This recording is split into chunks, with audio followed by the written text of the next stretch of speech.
All right, this is Dusty Reins, and I'm at the Billy the Kid Museum in Fort Sumner, New Mexico. And I have with me a fellow who has a long connection with this museum. Tell us your name, sir. I'm Don Sweet. My dad was Ed Sweet, and he started this museum. Opened up October 1st, 1952 as Fort Sumner Museum. Having a hard time paying a propane bill at 6 cents a gallon. So 90 days later, he changed the name to Billy the Kid Museum. He gives me the thumbs up, said, man, that's going to work. Well, the next 90 days was worse. January, February, and March, no one was on the road, but my dad didn't know the tourist business. But he added on through the years, you know. And I spent 31 years on the railroad and then quit when I was 50 because I had the museum here to run. My wife made me a memory box for Christmas. I knew she was doing something special, but I didn't know what it was. How long have you been married? Been married 68 years. Wow. That's about how old I am. Oh, yeah, okay. Well, I didn't even think I'd live that long. There is General Sumner's blanket, cash box, sword belt, and picture. Fort Sumner was named after General Sumner. He was wounded in the Battle of Antietam and died from the wounds. So this building, the fort, they always name it after a fallen officer. Just happened to be him. And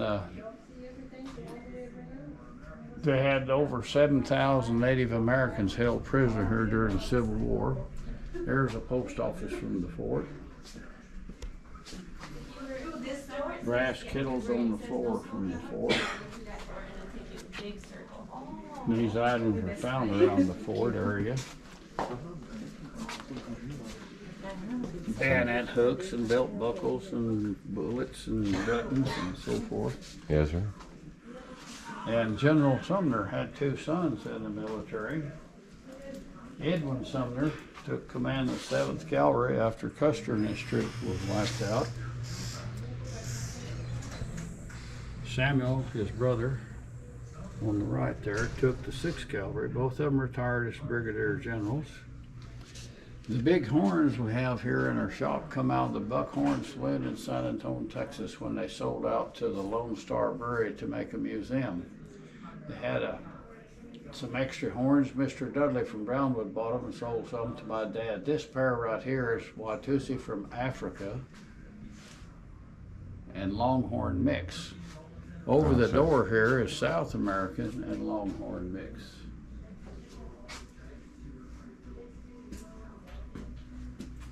Now this picture right here of old Billy was taken in front of the Beaver Smith Saloon in December 1879. Here is Lucien Bonaparte Maxwell's painting. It's water damaged. His granddaughter had it in the storeroom, didn't know the roof leaked. Maxwell and all those mountain men was with Fremont when they captured California. Maxwell and Kit Carson came back to Cimarron, New Mexico, and drove 5,000 head of sheep right back to California. Only took 4 months. Then when he got back from California, he married into Bobian Miranda's Spanish land grant, took the money he made off the sheep and bought the other heirs out. So when he sells out, they had to survey it. Took 6 years, boundary disputes and all. When they got through, found out it had 1.7 million acres, and the land grant people woke up about that time. You stole their land. He said, no, I bought it. Now let me show you something interesting over here. My mother and dad worked many years here at this museum. This is a picture of my mother. She did the painting. And here is the perfect Sunday school attendance for 54 years. That's the last one she got from the church. And I told the pastor, now for 55, I'll buy her a plaque and you can present it to her. So I gave it to him and he presented it to her. And there's a picture of my mother and dad when they was young. I kind of looked like my mother there for a while, but got old, you know, and looked like my dad. I understand. And what kind of church did you attend? First Baptist Church here at Fort Sumner. Okay.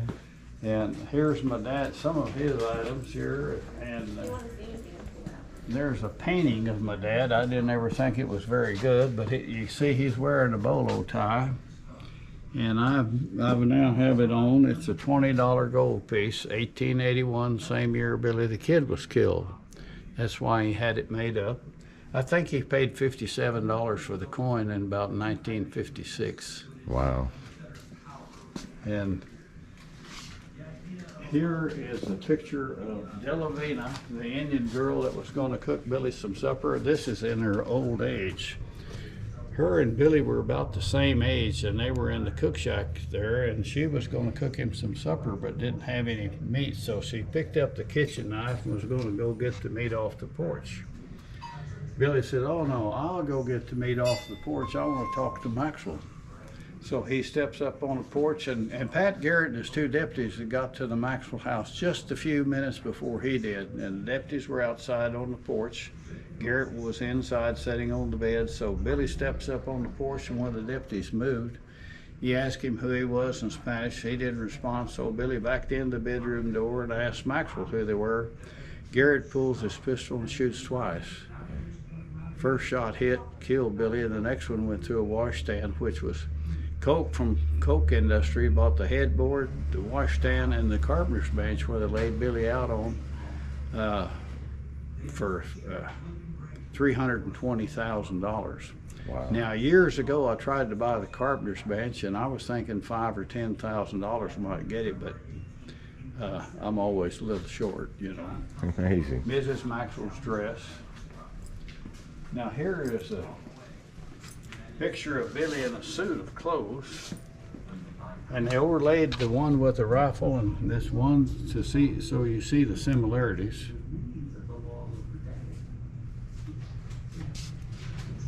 And here's Jesus Silva's grandson, and this Paco Naya's grandson. Paco lived at the lawn, and we called him Chano. I went to school with his children. Now here is a picture of where they rode in, a painting where they rode into Fort Sumner on December the 19th, 1880. Terrible storm. So they rode into Fort Sumner and they shot the lead man. Thought it was Billy. Turned out to be Tom O'Fallon. Garrett found out what kind of hat Billy was wearing, a certain style hat with a green hat band. So when they locate Billy and his pals over at Stinking Springs, why, Billy and his pals don't know they're surrounded. And Garrett says, "Now when Billy steps out with that hat with a green hat band, I'll raise my rifle on account of 2 or 3, whatever they decided, we'll all shoot." Together they would form their own cowboy army. Baudry and Billy traded hats that night. When Baudry stepped out with that hat with a green hat band, he got shot 7 times. Billy fought on until the afternoon, gave up, took him to the Wilcox Ranch. The next morning they started to Las Vegas and went by Captain Clancy's ranch out north of where our lake is today. And just a few miles later, they spent the night at the Gayhart Ranch.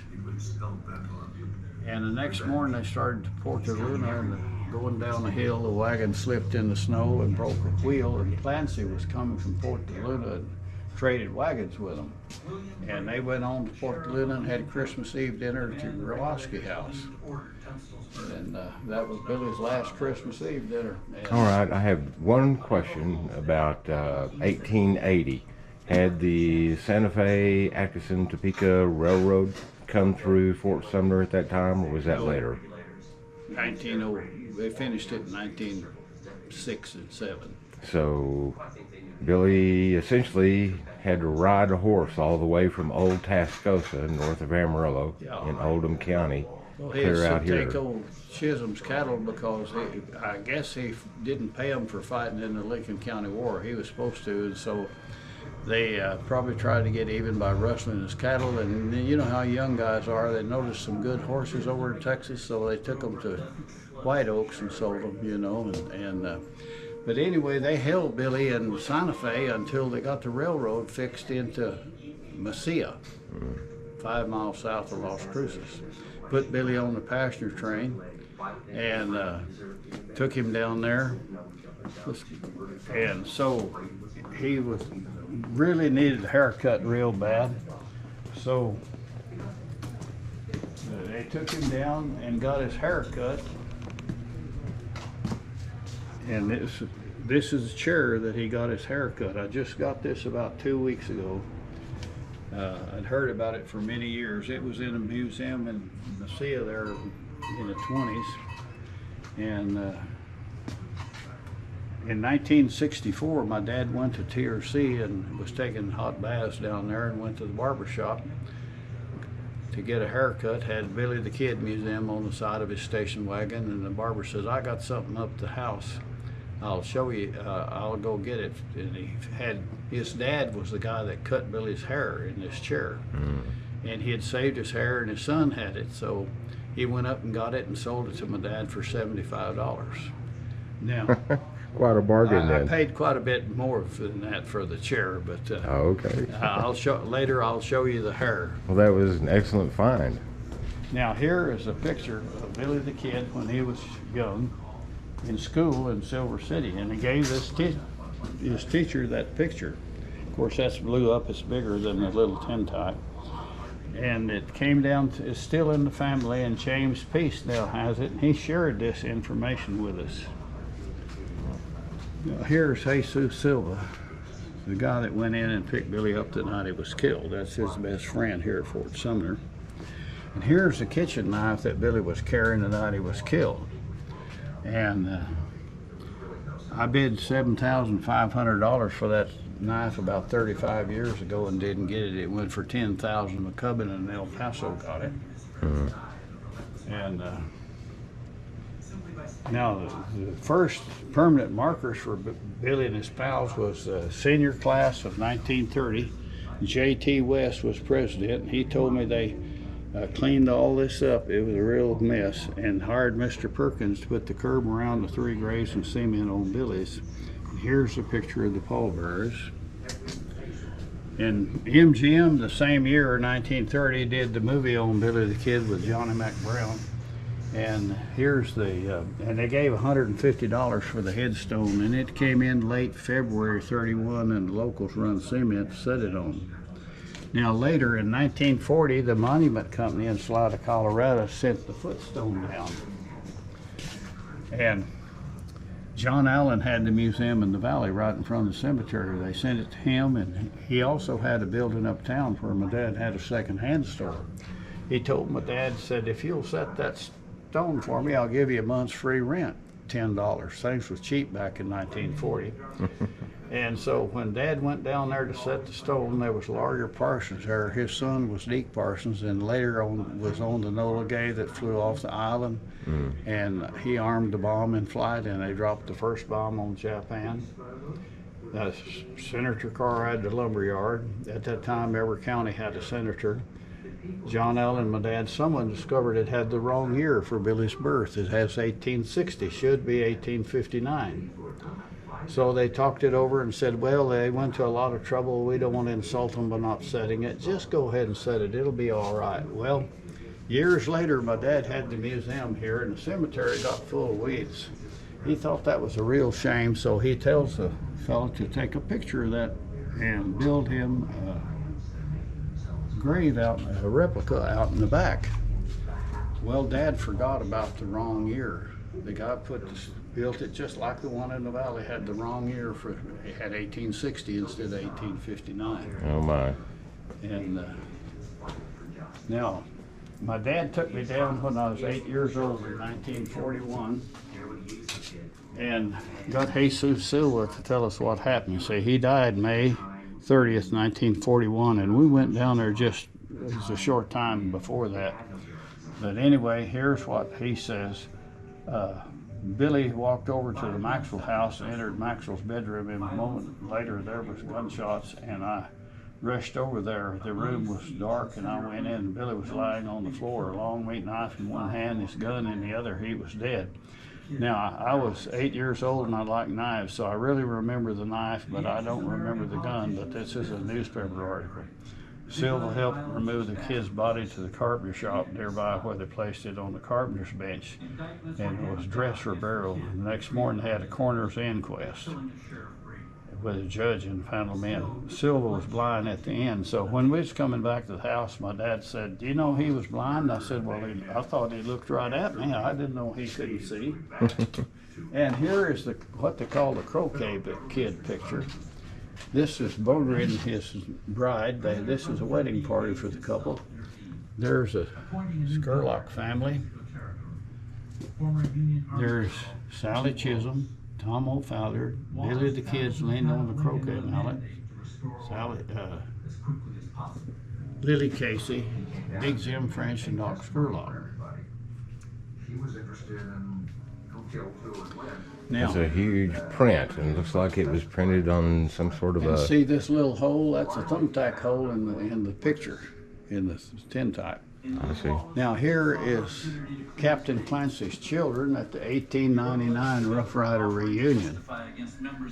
And Carlos did the paintings for my dad that we have here. And later when Carlos passes away, one of the pallbearers is Jarvis Garrett, Pat Garrett's youngest son. And over here where Billy escapes from the Lincoln County Courthouse, we have a painting up there. You see there's Bob Bollinger laying down by the fence in the corner of the courthouse. Anyway, Billy came back to Fort Sumner and was hid in Jesus Silva's camp. Here's his cooking pots.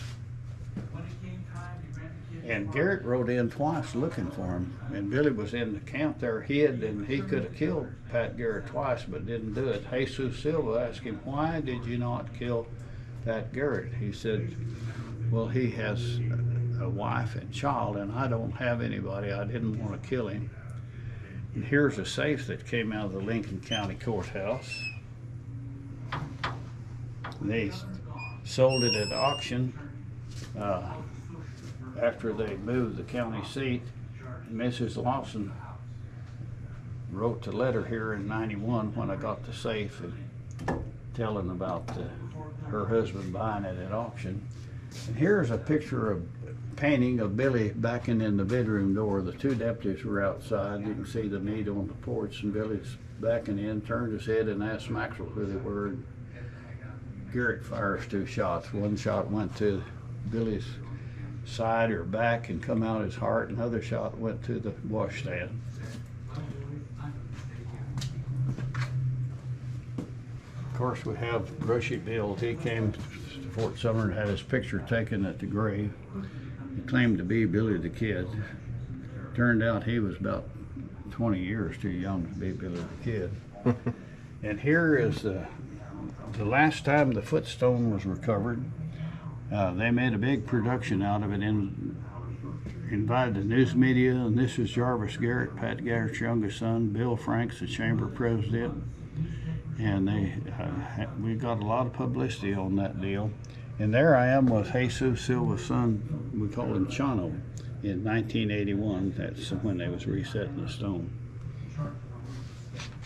This is a burial of Billy the Kid. Now the artist was born after Billy the Kid was killed, but he knew these people, and his dad told him where they stood, said there was a lot more people there than that, but just couldn't paint them in. Probably would have gotten the backs of a lot of them too. Could have painted them all in. Now there's a telephone exchange from White Oaks. Little kid's barber's chair. I've only seen 2 of those. They're very rare, I think. Now, where was the Lincoln County Courthouse located? At Lincoln, New Mexico. Okay. I believe I have been there before. Well, we've got here the Spencer rifle has this dark on the strips on the front there. It's blood, and then there's some dark strips on this shotgun. In 1914, my dad lived over at Melrose, and him and his brothers and friends, 13 of them, built a wagon, a sled out of an old wagon, and they was rabbit hunting southwest of Melrose, and the rabbit run into a snowbank. Dad jumped off to go and dig it out, found a rat's nest, and then he found a gun barrel. Here come everybody. They got 26 guns out there. Most of them had blood on them. They was close to the Comanchero Trail. So he figured it must be a Comanchero camp, you know. Yes. But he couldn't figure out why they left him there. There's a rock that Billy carved his name on a year and 10 days before he was killed. That come off the old Purcell Ranch out north of town here. Let's see if I can get a better angle here. Billy Kid. My dad took a rock mason out and he broke the rock and got the one, you know, and see, my dad was pretty upset. He said, I could have done that. And here's the curtains that came out of the room where Billy was killed. There's the door he back through the night he was killed. And the shotgun blast happened later. I see. Now here's a rifle that Billy picked up when he escaped from Lincoln County Courthouse. And Celadon Trujillo up here was a stage driver between Roswell and Fort Sumner. And evidently he hauled Billy on the stage or brought him food or something, so Billy gave him the rifle. And it passed down through the generations, and his daughter-in-law had it, and I managed to Frank McCree's, his daughter-in-law was Frank McCree's sister, so Frank helped me get the rifle. This is an original wanted poster. There's Maxwell's money trunk. Now here is the Fred Waite's Bowie knife. He was in jail with Billy. He's buried in Pauls Valley, Oklahoma. And here's some business cards. This is Doc Holliday's business card. And the small letter says, when satisfaction not given, money will be refunded. I'd hate to ask him for my money back. Wyatt Earp, when he was in Alaska, Nome, Alaska, had the Dexter's loom there, and came back to New Mexico, to the United States with quite a bit of money. John Clum, he helped capture Geronimo. Of course, we got John Wayne, he won the West, you know. Mm-hmm. And here's the Lungers Club. Bill Leonard is sponsoring Roger Darkus in the Lungers Club, and Doc Holliday and him formed that club. All of them had tuberculosis that was in the club. And this man was with Roy Rogers in his band, and there's Dusty gave me that card, and he gave me his. The 5th day that the Roy Rogers Museum was open in Branson. I understand it's closed now, but we enjoyed our trip there. Maxwell's money trunk. Now here's the chaps and spurs that Billy wore to the dances. There are suits of cars on the silver there. All those chaps would be a little bit warm on a day like today. Oh yeah, they wore them in the wintertime. And here's the hair I was talking about that the barber saved and put it in his purse. Dad bought that in 1964. And see the single spur there? Yes. Dad bought a pair. We lived at Port Luna at one time and come to Fort Sumner and headed back out and run across Jesus Silva herding sheep off the horse, and Dad bought a pair of spurs from him. That was Billy's, he said. And later Dad got an international pickup, and he had a toolbox on the running board, and it was still a dirt road between here and Santa Rosa. He carried him in there to show people up, and he was very proud of him. So I hit a big bump and the lid flopped open and lost one of them. Oh no. Now here's a travel case that Tunstall's dad gave him when he left Vancouver Island. The last 2 lines on that reads 1875 to John Henry Tunstall, Vancouver Island, British Columbia from Papa. And it's sterling silver tops engraved with initials on it, and a 9-karat gold key wound watch.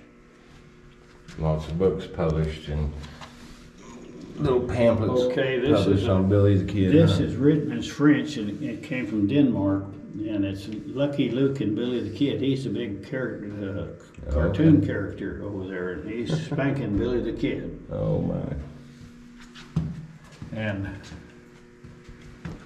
here is John Chisholm's Saber. Now on this handle, you can't read it, it's pretty worn.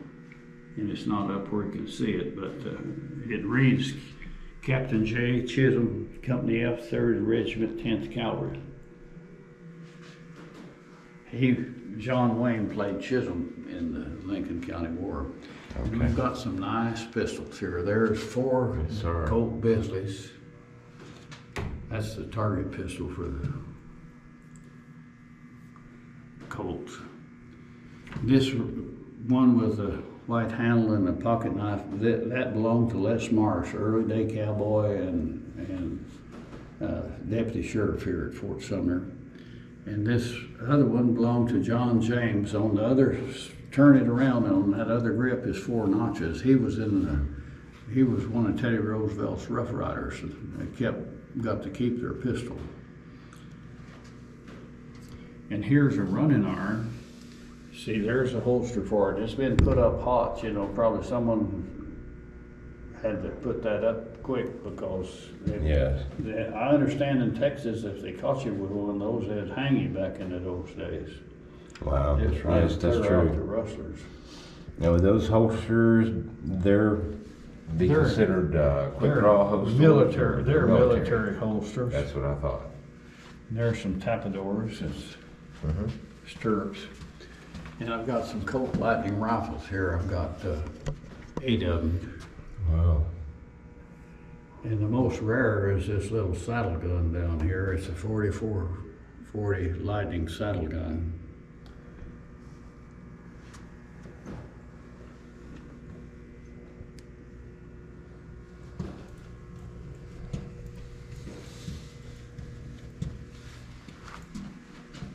Over here is just some old shotguns and trap doors and everything. And I don't know much about shotguns.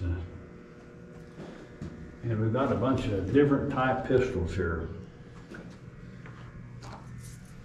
This little Shintod, you take the barrel off and drop your saddle in and put it back on. There's 4 notches right in front of the trigger.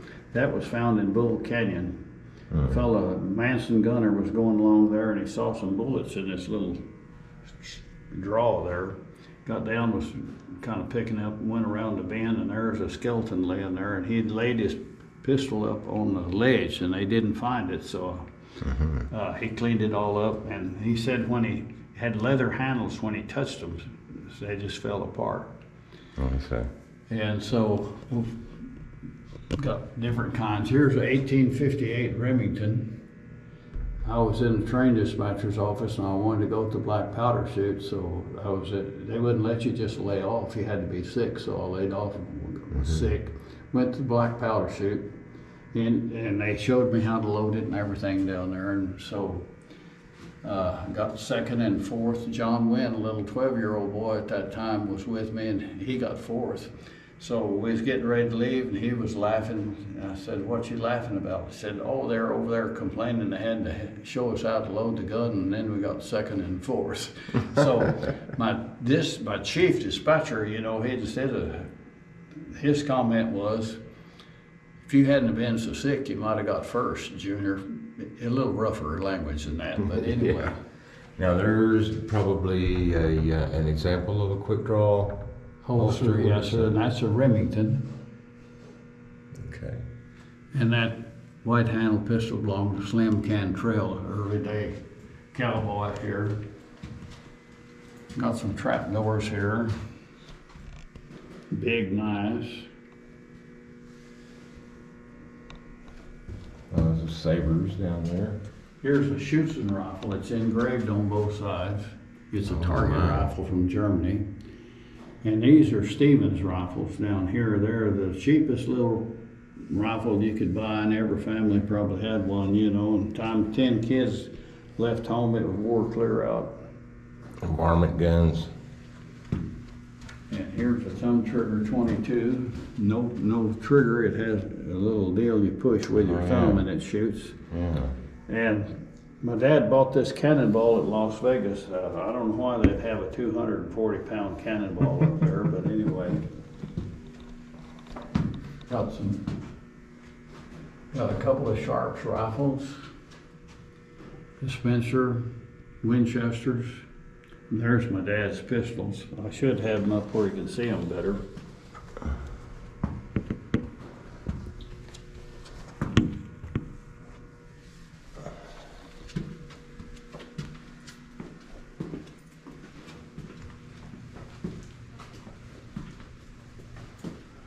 Pontcharvilla spurs, they had 7 pairs made exactly alike.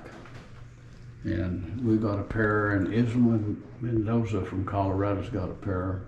And he said he had a friend that had a pair, and Senator Fall's grandson had a pair, so there's 4 of the 7. There's some large rowels on there. Here, and Dad liked bells, so we got a little bell collection here. Some of my granddad's pipes there. Now, this little saddle, Dad made it just like a real saddle. He took a block of wood, hand carved a tree, made the stirrups and all the metal deals that the leather goes through, made the horn when I was 1 year old. Made that for me. Now, they didn't have any toys by Roy back when you were a kid, Here's did they? some good Winchesters. There's a yellow boy. There's a Whitney Kennedy found on the battleground of Wounded Knee. There's a Whitney Kennedy. And this sharp shot paper cartridge. They had paper before they had metal. Yeah. Got a good spur collection here.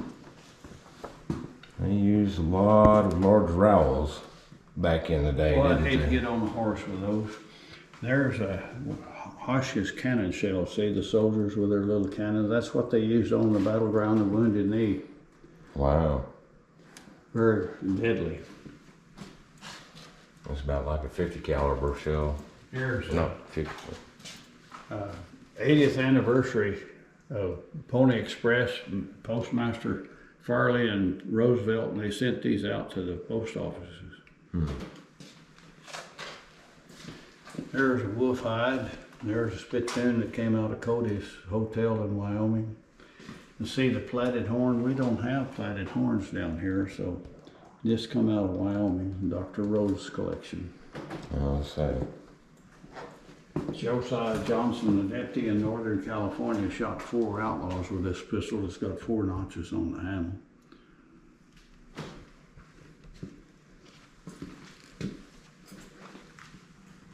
West Point uniform. And look at those boots, pretty small. The young guys was, you know, pretty young when they went to West Point, I guess. Yeah. And people were a bit smaller in general as well. Oh, yes, there's my, got a pretty good Indian pottery collection here. Oh, yes.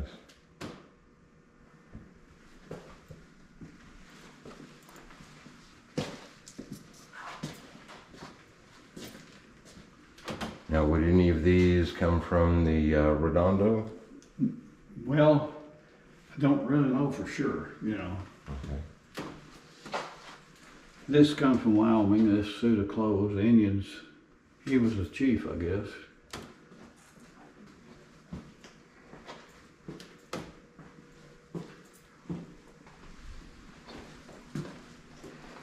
Goldenberg's brought this buffet to Tucumcari on the ox cart. Wow. And it didn't shake all of the fitments apart, did it? The 10 cups come out of Governor Dillon's store at Encino, New Mexico.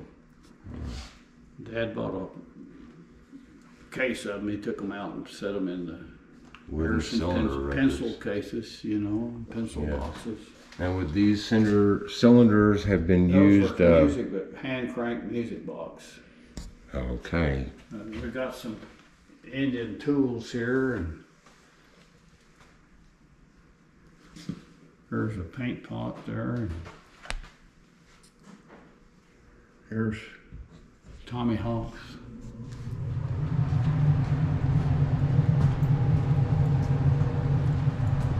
This little organ came out of Mrs. Maxwell's house after Lucian passed away. She moved southeast of there and built a home.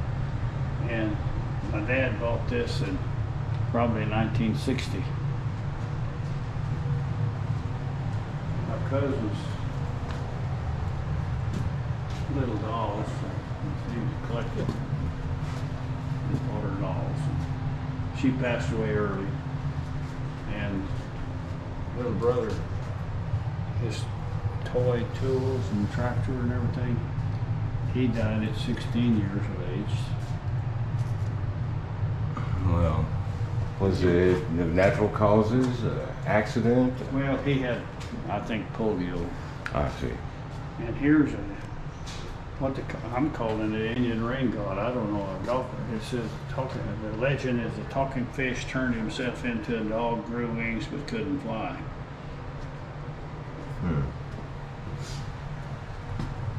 There's paint pots, and there's a mono there. You don't find them that's not broke, you know. And in these flat sandstones, there's holes. Well, they grind the corn and everything. Here's a carnival glass. We got Dad liked dishes and clocks. He would.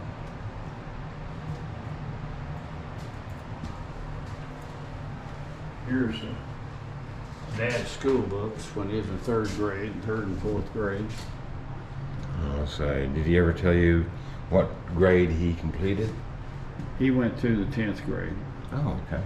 And my dad claimed this rolling pin must have come over on the Mayflower, so warm. And here's a little child stove. You could actually build a fire in it. There's a little Singer sewing machine, which would actually sew.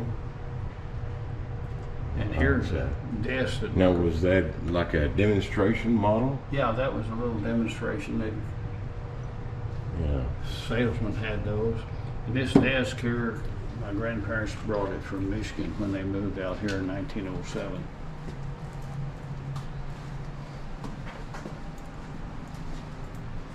Here's a couple of fellows that's their first day on the job. This is A.J. Kellogg and Emmett Fallon. A.J. passed away several years ago, and Emmett's, he's about 86, you know. He's still working at the insurance, at the real estate office over here. Now, this is a wooden bowl here. Look at the workmanship on that. Yeah, they made that out of wood. You get your thread and all kinds of stuff for sewing out of this little cabinet.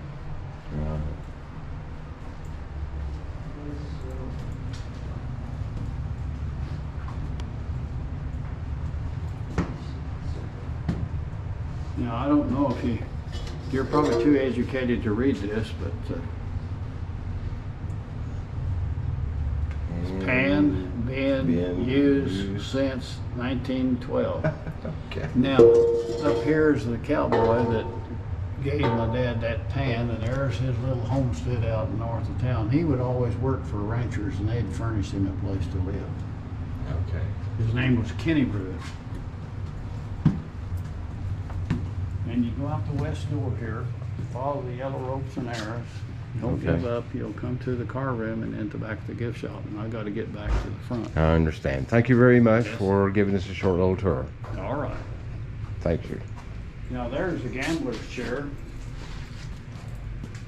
You could be playing cards, see, and sheriffs come while you just raise it up and clear off the table and sitting there smoking your cigar, and Well, I'll say. you couldn't prove that you was gambling. I'll get that later. He didn't have a secret compartment hold the cards, I don't know money, and everything. what they had at that time. And here's Pancho Villa. All right. Well, thank you again.